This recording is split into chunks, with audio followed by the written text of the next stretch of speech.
안녕하세요. 김현진 목사입니다. 오늘 함께 묵상할 본문 말씀은 역대하 12장 1절로 16절까지의 말씀입니다. 지난 주말의 묵상 본문이었던 역대하 10장과 11장에서 르호보암이 왕위에 올랐고 결국 이스라엘이 남과 북으로 분열되었습니다.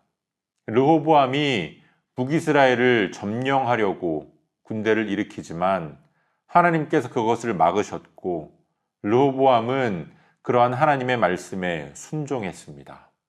반면에 북이스라엘을 다스리는 여로보암이 레위인들과 제사장들을 쫓아내고 자기가 임의로 만든 우상과 산당을 세우며 하나님의 말씀이 아닌 자기의 뜻을 따라 제사장들을 세웠습니다. 여로보암이 쫓아낸 제사장들과 레위인들이 르호보암을 찾아오면서 그것이 남유다에게는 큰 복이 되었습니다. 하나님께서 그들을 강성하게 하셨습니다. 그런데 우리가 오늘 묵상하는 12장에 들어서서는 이야기가 달라집니다. 하나님께서 남유다를 강성하게 하셨지만 르호보암은 강성함 속에서 교만에 빠졌습니다. 하나님의 말씀을 버렸습니다. 결국 하나님은 애굽의 왕 시삭을 통하여 남유다를 징계하십니다. 애굽의 왕 시삭과 그와 함께하는 연합군들이 유다의 견고한 성읍들을 점령하고 예루살렘에까지 이르렀습니다.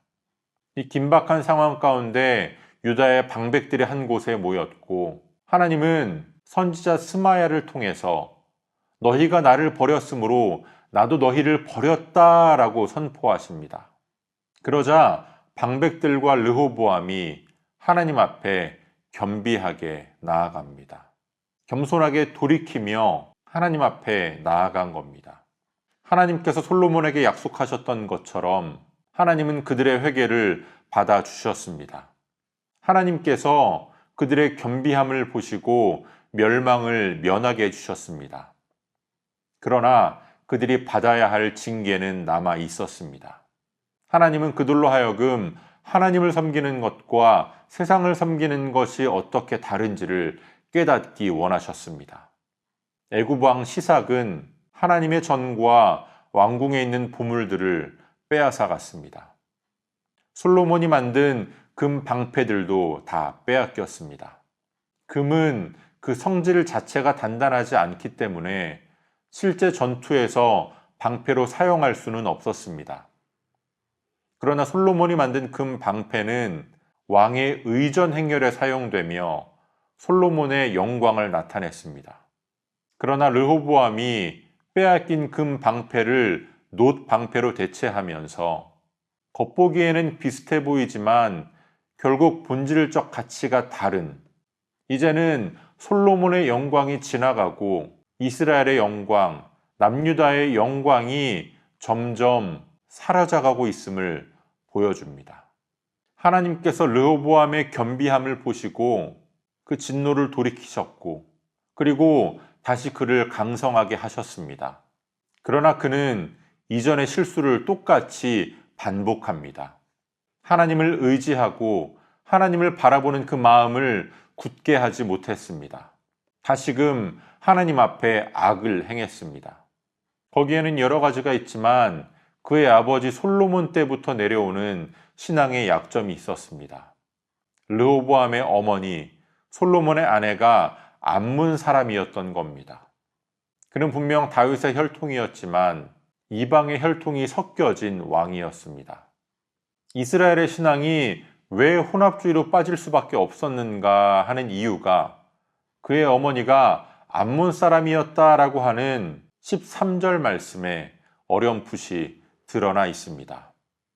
하나님은 이스라엘 백성들이 광야 인생을 통하여 가나안 땅에서 누릴 번영 속에서도 하나님을 의지하는 그 겸손한 마음을 잊지 않기를 원하셨습니다.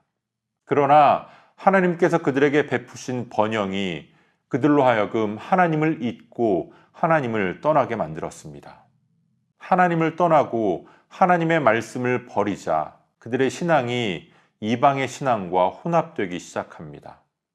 하나님을 의지하는 마음이 점점 더 약해져 갔습니다. 오늘 저와 여러분들의 인생에 하나님께서 부어주시는 그 번영과 안정이 함께 하기를 원합니다. 그러나 그것이 우리들의 신앙을 교만에 빠지지 않게 하기를 원합니다. 풍요한 가운데에도 하나님을 의지하며 하나님의 말씀만 붙들며 이 세상의 가치가 섞여지지 않은 순전한 믿음으로 오직 하나님만 바라볼 수 있는 저와 여러분들이 되어주시기를 소원합니다. 오늘도 우리에게 주시는 본문의 말씀을 몇 차례 더 읽으시면서 여러분에게 개별적으로 깨닫게 하시는 하나님의 말씀을 묵상하시고 각자의 기도로 오늘의 묵상을 마치겠습니다.